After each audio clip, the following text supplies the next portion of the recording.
Hello bull trackers दोस्तों, क्या हम एक बड़े बेयर रन के बीच में इस वक्त चल रहे हैं?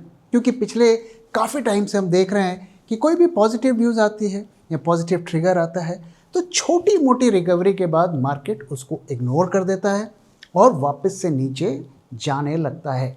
और कोई भी नेगेटिव ट्रिगर आता है तो उसमें स्ट्रॉन्ग बेयरिश रिएक्शन मार्केट का हमें देखने को मिलता है, जैसा कि आज। तो क्या वो बड़े फैक्टर्स हैं जो आने वाले दिनों में मार्केट को नीचे ले जा सकते हैं? क्या वो बड़े रिस्क उभर रहे हैं? इन सबको हम इस वीडियो में डिकोड करने वाले हैं।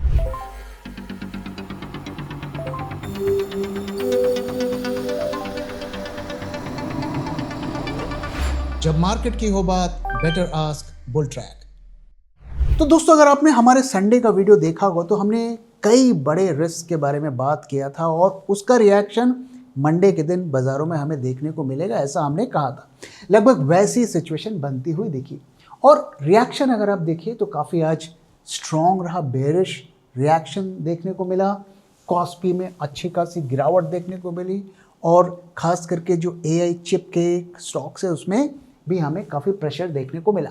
निक्केई हमने आपके साथ शेयर किया था कि निक्केई में काफ़ी वहाँ पे येन की और रेट्स की प्रॉब्लम चल रही है, तो उसका रिएक्शन हमें देखने को मिला। आगे हम बात करेंगे कि जापान से क्या थ्रेट उभर कर आ रहा है ग्लोबल मार्केट्स को, और हैंगसेंग भी आप देखिए तो उसमें भी अच्छी खासी हमें गिरावट देखने को मिली।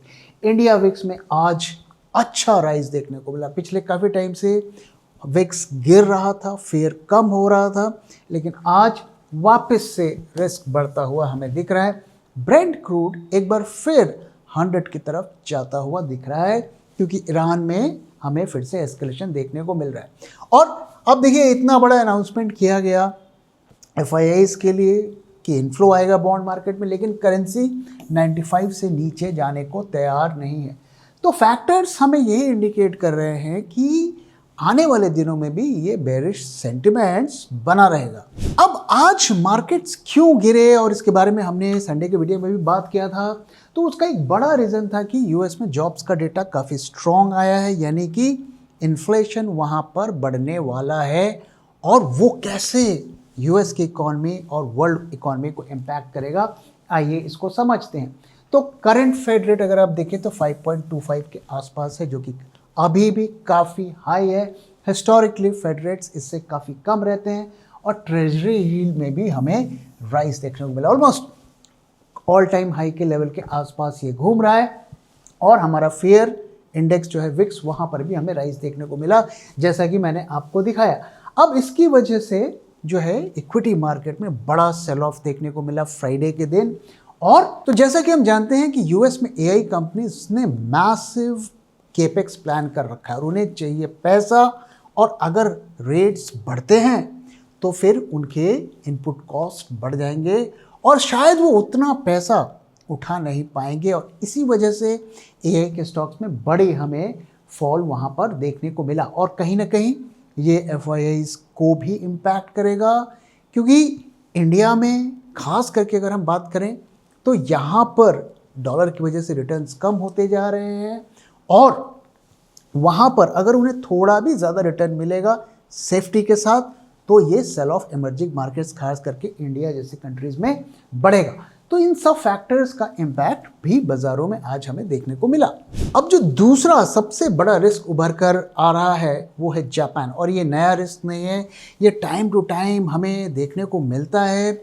उसके बाद थोड़ी सिचुएशन नॉर्मल हो जाती है, फिर हमें वो रिस्क उभरता हुआ दिखता है, वो है जापान। और इसके बारे में भी हमने आपके साथ संडे के वीडियो में बात किया था कि किस तरीके से जापान का जो निक्काई फ्यूचर है वो 6% डाउन है, और आज वही हमें मार्केट में, उनके मार्केट में वही रिएक्शन देखने को मिला। तो वहाँ पर क्या सिचुएशन है, आइए इसको समझने की कोशिश करते हैं।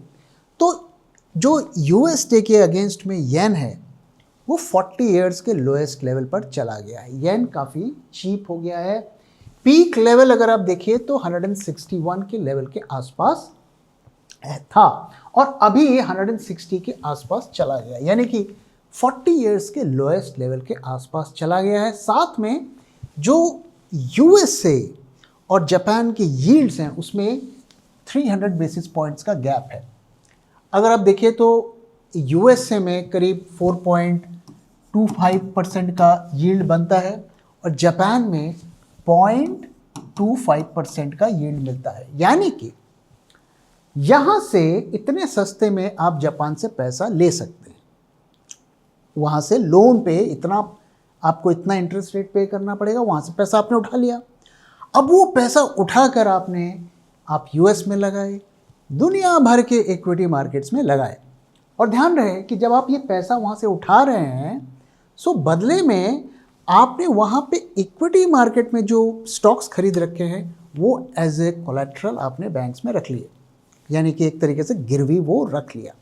अब यहाँ पर सिचुएशन क्या हो रही है कि जब भी ये येन 160 के लेवल के आसपास पहुँच जाता है तो फिर वहाँ के मार्केट में हलचल होने लगती है। वहाँ के जो सेंट्रल बैंक है वो हरकत में आ जाता है, क्योंकि हर सेंट्रल बैंक चाहता है कि उसकी करेंसी वीक ना हो। हम जानते हैं इंडिया में भी आरबीआई इसको लेकर जो है काफ़ी वरीड रहता है, टाइम टू टाइम करेंसी को डिफेंड करता है। सो एक्सपेक्टेड है कि जापान भी ऐसा करेगा, अपनी करेंसी को डिफेंड करेगा और फर्दर वीक होने नहीं देगा। और इसका सबसे ज़्यादा खतरा इक्विटी मार्केट्स को है, दुनिया भर के इक्विटी मार्केट्स को है। कैसे, आइए इसको समझते हैं। रिटेल इन्वेस्टर्स आज कई स्टॉक्स में फंसे हुए हैं, जैसे कि सोला विनयार्ड्स, रेलटेल, ओला इलेक्ट्रिक। अब इन स्टॉक्स में रिटेल क्यों फंसते हैं? क्योंकि वो social media tips, FOMO and TV analyst पर रिलाई करते हैं। देखिए, स्टॉक का गिरना बड़ी बात नहीं है, पर आपके स्टॉक्स गिरने के बाद अगर रिकवर नहीं होते हैं तो ये बड़ी प्रॉब्लम है। 2008 में if you see, Bajaj finance ने 1.5 लाख % का रिटर्न दिया, टाइटन ने 9000% का रिटर्न दिया, और वहीं पर डीएलएफ ने 10 साल लगा लिए ब्रेक इवन के लिए, और यूनिटेक जैसे स्टॉक जो आज तक रिकवर नहीं कर पाए। तो आखिर ऐसा क्यों होता है? इसकी दो बड़ी वजह है, क्वालिटी एंड वैल्यूएशन, यानी वो bad quality and high valuations पर स्टॉक खरीद लेते हैं। और अगर आपको किसी भी स्टॉक का क्वालिटी को चेक करना है तो आपको उसकी बैलेंस शीट को चेक करना पड़ेगा, विच कुड टेक आवर्स, और वैल्यूएशंस के लिए आपको हेवी मैथमेटिकल मॉडल्स को यूज करना पड़ेगा। और इसीलिए हम आपके लिए लेकर आए हैं बीटी स्टॉक एक्सरे, जहां आप सेकंड्स में किसी भी स्टॉक का quality and fair valuation check कर सकते हैं। So wait no more, act now and अपने पोर्टफोलियो की क्वालिटी स्कोर को बढ़ाइए और उसे वेल्थ क्रिएटर बनाइए, ना कि wealth destroyer. BT stock X ray, upgrade your portfolio now, because hope is not a strategy.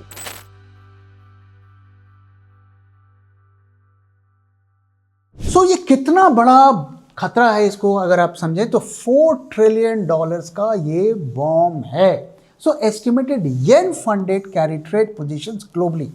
सो आप देख रहे हैं कि 0.25% से पैसा उठाया, दुनिया भर में पैसे को इन्वेस्ट कर दिया, और वो करीब करीब एक एस्टिमेट के हिसाब से $4 ट्रिलियन है। Traders borrow yen at 0.75%, invest in high yield US assets when yen strengthens, forced liquidation cascades across all asset classes worldwide। अब ये येन तो 40 साल के लोएस्ट लेवल पर है।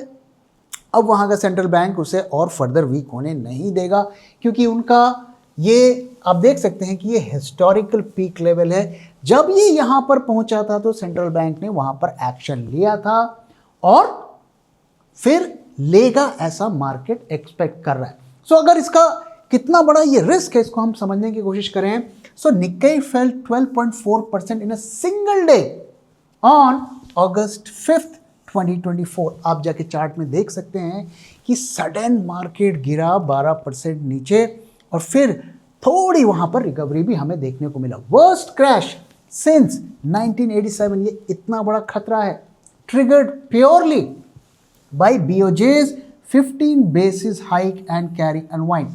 सो जब उन्होंने देखा कि हमारा येन कमज़ोर होता जा रहा है तो उन्होंने इंटरेस्ट रेट्स को बढ़ा दिया 15 बेसिस पॉइंट, और 15 बेसिस पॉइंट कुछ भी नहीं होते हैं, और उसका इतना ज़्यादा इम्पैक्ट देखने को मिला। क्यों? क्योंकि अब जो वहाँ से उन्होंने पैसा उठाया है वो पैसा अब उनके रिटर्न्स, चूंकि इंटरेस्ट रेट बढ़ गए तो रिटर्न्स कम हो जाएंगे, और उसे लिक्विडेट करने के लिए उन्होंने उनकी जो इक्विटी मार्केट में जापान पोजीशंस बनी थी उसे उन्होंने अंधाधुंध सेल किया, क्योंकि उनको मार्जिन कॉल्स आ रहे थे। सो वैसा ही एपिसोड होगा, इसी का डर मार्केट को इस वक्त बना हुआ है।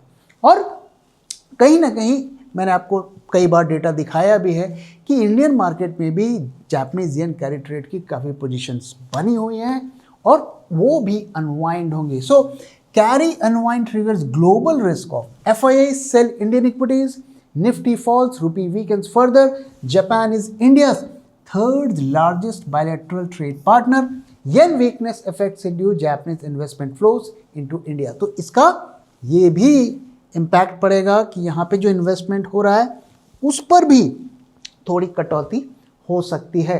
तो जैसा कि मैंने कहा कि 160 का जो लेवल है ये वहाँ के सेंट्रल बैंक के लिए बहुत क्रूशियल है। Japan ministry of finance spend $62 billion defending yen. तो जब पिछले बार जब वो गिरा था 160 के ऊपर गया था तो उन्होंने इतना पैसा पंप किया अपनी करेंसी को बचाने के लिए, और वही मार्केट एक्सपेक्ट कर रहा है कि एक बार फिर वो करेगा और यही एपिसोड वापस से रिपीट होगा, इसका मार्केट को डर है। दूसरी तरफ ईरान के फ्रंट पे भी कोई रिलीफ नहीं है, वहाँ पर वापस से एस्केलेशंस हो रहे हैं, कुवैत और दूसरे कंट्रीज़ पर ईरान अटैक कर रहा है, अमेरिका भी वहाँ पर मिसाइलें मार रहा है, एक दूसरे के ऊपर मिसाइलें मार रहे हैं। ईरान कह रहा है हम अब आपके साथ बात नहीं करेंगे, लेकिन ट्रंप अभी भी पता नहीं क्या उनकी स्ट्रैटेजी है कि अभी भी एक तरफ वो थ्रेट भी दे रहे हैं, दूसरी तरफ कह रहे हैं कि हमें बातचीत भी करनी है। और ये जो मिसाइल वगैरह पिछले 2-3 दिनों से एक्सचेंज हुई, वॉर में एस्केलेशन देखने को मिला। इजराइल का लेबनान में भी काफ़ी, वहाँ पर भी उन्होंने अटैक किया, लेबनान ने भी अटैक किया, तो काफ़ी गहमा गहमी यहाँ पे रही।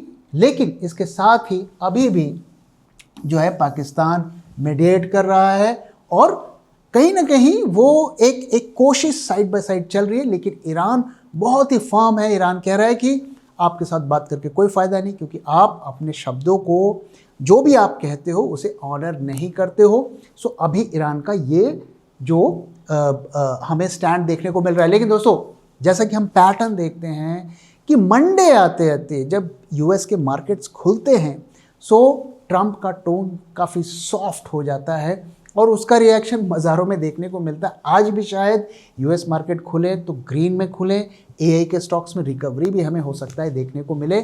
जब तक हम रिकॉर्ड कर रहे हैं अभी तक US के मार्केट्स नहीं खुले हैं, तो ये एक पैटर्न है उनका और मार्केट भी उसी पैटर्न में चलता है। लेकिन ग्राउंड पर सिचुएशन अगर आप देखें तो काफ़ी अलार्मिंग बनी हुई है और ईरान के फ्रंट में अभी तक कोई परमानेंट रिलीफ की हमें सीन नहीं दिख रहा है। अब आइए सबसे क्रूशियल मुद्दे की बात करते हैं, क्या हम एक बड़े बेयर रन के बीच में हैं? तो अगर आप बेयर रन का पैटर्न देखेंगे ना तो बेयर रन की शुरुआत से पहले एक बड़ा बुल रन हमें देखने को मिलता है जो 3 से 5 साल तक चलता है। उसके बाद हमें एक इकॉनमी में स्टैग्नेशन देखने को मिलता है और इकॉनमी के इंडिकेटर्स धीरे धीरे खराब होते जाते हैं और उसके बाद हमें कई दफ़े जो बैंक्स की प्रॉब्लम्स और लेंडिंग की प्रॉब्लम्स देखने को मिलती है। तो कुछ कुछ वो साइंस हमें देखने को मिल रहे हैं। अगर अगले 1 से 2 क्वार्टर में इसमें इम्प्रूवमेंट नहीं होता है, इकोनॉमिक इंडिकेटर्स इम्प्रूव नहीं होते हैं, तो आप ये मान के चलिए कि हम बेयर रन की तरफ चल रहे हैं। बेयर रन में अगर आप देखें तो 20% के गिरावट के बाद हम बेयर रन को मानते हैं। तो अभी हम करीब 11-12% ऑल टाइम हाई से गिरे हैं। तो technically we are not in a bear run. लेकिन अगर आप ब्रॉडर मार्केट को देखेंगे तो काफ़ी स्टॉक्स ऐसे हैं जो 30%, 40%, 50% तक गिरे हुए हैं। मेजॉरिटी ऑफ स्टॉक्स अगर आप देखिए तो वो बेयर रन में है। तो technically broader market is in bear run, लेकिन जो इंडाइसेस हैं वो अभी भी हमें होप दे रहे हैं। अगर आप मिड कैप स्टॉक का इंडेक्स देखें 100 का, तो वो अभी ऑलमोस्ट ऑल टाइम हाई पे चला गया। हालांकि स्मॉल कैप का इंडेक्स अभी भी 10-12% डाउन है। तो टेक्निकल को अगर हम छोड़ दें, ब्रॉडर मार्केट को देखें तो we are in a bear run, लेकिन इंडेक्स हमें अभी भी थोड़ी होप दे रहा है। तो अगर स्मॉल कैप को आप देखें तो ये टॉप से 20% से ज़्यादा गिर चुका है। अभी पिछले एक महीने में रिकवरी देखने को मिली है, लेकिन टेक्निकली वो बेयर रन पर आ चुका है। सिमिलरली मिड कैप में भी हमें वही कहानी देखने को मिल रही है कि वो 15-20% गिर के वहाँ पर हमें रिकवरी देखने को मिली है। लेकिन दोस्तों ध्यान रहे, मेजॉरिटी ऑफ स्टॉक्स अभी बेयर रन पे चल रहे हैं। इंडेक्स ने हमें बचाया हुआ है, क्योंकि इंडेक्स की एक खासियत होती है, वो आखिर में गिरता है, क्योंकि वो जब गिरता है तो स्टैंप लग जाता है कि we are in officially in a bear market. तो अगर आप देखें तो यहाँ पर पिछले कई बेयर रन्स आप देख सकते हैं और उनके ड्यूरेशन भी देख सकते हैं। तो एवरेज अगर आप देखिए, सो मेजर बेयर रन जो होते हैं वो 25 से 40% तक करीब एवरेज अगर आप निकालेंगे तो गिरेंगे, और बड़े बड़े जो बेयर रन्स होते हैं वो 50 to 60% तक गिरते हैं। तो अभी मैं कुछ भी प्रेडिक्ट नहीं कर रहा हूँ, लेकिन मेरा एजम्पशन बिल्कुल क्लियर है, अगले 2 क्वार्टर्स में हमें इम्प्रूवमेंट देखना है। अगर ये इम्प्रूवमेंट नहीं देखने को मिलता है, अब मान के चलिए कि हम एक बड़े बेयर रन की तरफ बढ़ रहे हैं। अब आइए मार्केट्स की तरफ चलते हैं और देखते हैं कि आज का डेटा क्या कह रहा है। तो आज मार्केट्स गैप डाउन खुले, फिर 2-3 घंटे हमें मार्केट में रिकवरी भी देखने को मिली। ऐसा लगा कि मार्केट वापस से ग्रीन में आ जाएगा, लेकिन फिर सेकेंड हाफ में हमें बड़ा फॉल भी देखने को मिला। करीब 250 पॉइंट्स हम गिरे आज, 243 पॉइंट्स टू बी प्रिसाइज, और अब हम 23,000 को डिफेंड करने की कोशिश कर रहे हैं। सिर्फ 1000 पॉइंट अगर यहाँ से गिरेंगे तो मुझे लगता है फिर हम बेयर रन में आ चुके होंगे। एक बार ऑलरेडी 22,000 तक, 22,200 तक मार्केट टच करके आया है।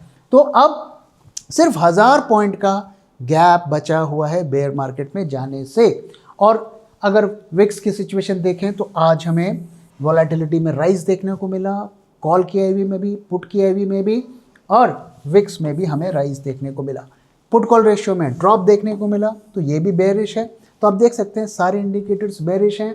और सबसे बड़ा जो झटका है कि ह्यूज ओआई एडिशन हुआ फ्यूचर्स मार्केट में और ड्रॉप इन प्रीमियम। अब देखिए 24 प्रीमियम पे हम आ गए। अब देखिए यहाँ पर कभी आपको 24 दिखा है, सो ऑलमोस्ट अब हम डिस्काउंट की तरफ जाते हुए दिख रहे हैं। ऐसा लग रहा है कि ह्यूज शॉर्ट्स क्रिएट किए गए हैं एफआईआईज के द्वारा, और नेक्स्ट मंथ में भी प्रीमियम काफ़ी ज़्यादा डाउन है, वॉल्यूम काफ़ी ज़्यादा लो, यानी कि इस डिप को खरीदा नहीं गया है, और एडवांस डिक्लाइन रेशियो भी पैथेटिक। और अब देखिए एफआईआईज के शॉर्ट्स की सिचुएशन देखिए, हम ऑलमोस्ट मुझे लगता है ऑल टाइम हाईएस्ट लेवल पर उनके शॉर्ट्स बने हुए हैं इंडेक्स में। तो सिचुएशन बहुत ज़्यादा अच्छी नहीं लग रही है, काफ़ी ज़्यादा बेयरिश लग रही है। और ये डेटा ये बता रहा है कि बेशक शॉर्ट टर्म में छोटी मोटी रिकवरी हमें देखने को मिल जाए, टेक्निकल बाउंस या न्यूज़ बेस्ड बाउंस, लेकिन हम अभी यहाँ से नीचे जा रहे हैं। इसलिए जो बेयर रन की जो संभावना की बात हम कर रहे हैं, वो डेटा को देखकर ऐसा लग रहा है कि यस, इसकी स्ट्रॉन्ग पॉसिबिलिटी है। If a cat wants to be a lion, it needs to lose its appetite for rats. What do you want to be? Bulltrack Global Portfolio. Think big, think global. अब अगर charts में देखें तो यहाँ पर हमें क्या देखने को मिल रहा है, तो देखिए हम आपके साथ शेयर कर रहे हैं कि प्राइजेस इस चैनल में मूव कर रही हैं। अब ये अगर आज का पैटर्न देखें तो इस चैनल से बाहर आ गया है, जैसा कि यहाँ आपने देखा कि ये बाहर आया। सो चांसेस हैं कि हो सकता है कल ये फिर अंदर चले जाए। तो ऐसा नहीं होता है कि प्राइजेस एक बार में चैनल से बाहर आती है, अक्सर ऐसा नहीं होता है। सो हो सकता है ये वापस अटेम्प्ट ले, और जब सेकेंड टाइम ऐसा बनाएगा तो हम मानेंगे कि ये चैनल से बाहर निकल चुका है। अभी अगर हम देखें, हमने आपके साथ एक लेवल शेयर किया था 23,450, और हमने कहा था कि इसके नीचे हमें शॉर्ट साइड में ही रहना है, लॉन्ग जाने की कोई संभावना नहीं है। अब हमने इसको कन्विंसिंगली ब्रेक भी कर दिया और अब ये चैनल से भी बाहर आ गया है। सो अब जो नेक्स्ट लेवल है 23,190, और इसके ऊपर अगर जाएगा तो छोटी मोटी रिकवरी हमें देखने को मिल सकती है, लेकिन डेटा देख के लग रहा है कि वो सस्टेन नहीं करेगा। तो फिलहाल के लिए अगर आप शॉर्ट हैं तो इसको स्टॉप लॉस रख सकते हैं। इसके ऊपर अगर प्राइस जाएगा, छोटी मोटी रिकवरी होगी इंट्राडे में, छोटा मोटा अगर आप ट्रेंड कैच करना चाहें तो कर सकते हैं, लेकिन बहुत ज़्यादा इस लेवल्स के ऊपर हमें होप नहीं रखनी है, क्योंकि पॉसिबिलिटी है स्ट्रॉन्ग कि ये ऊपर जाकर वापस से नीचे आएगा। इसलिए अभी हमें लॉन्ग जाना थोड़ा अवॉइड करना चाहिए और न्यूज़ के बेसिस पर हमें कोई एक्शन नहीं लेना चाहिए। अपने अगर आप इन्वेस्टर हैं तो फंडामेंटल्स पर फोकस्ड रहिए, अगर ट्रेडर हैं तो टेक्निकल्स पे फोकस रहिए। तो दोस्तों, इसी के साथ इस वीडियो को यहाँ पे ख़त्म कर रहा हूँ। वीडियो कैसा लगा जरूर बताइएगा, और आपको क्या लगता है, क्या हम बेयर मार्केट की तरफ जा रहे हैं? अपना फीडबैक शेयर करना मत भूलिएगा। Thank you very much for watching and thank you for your time.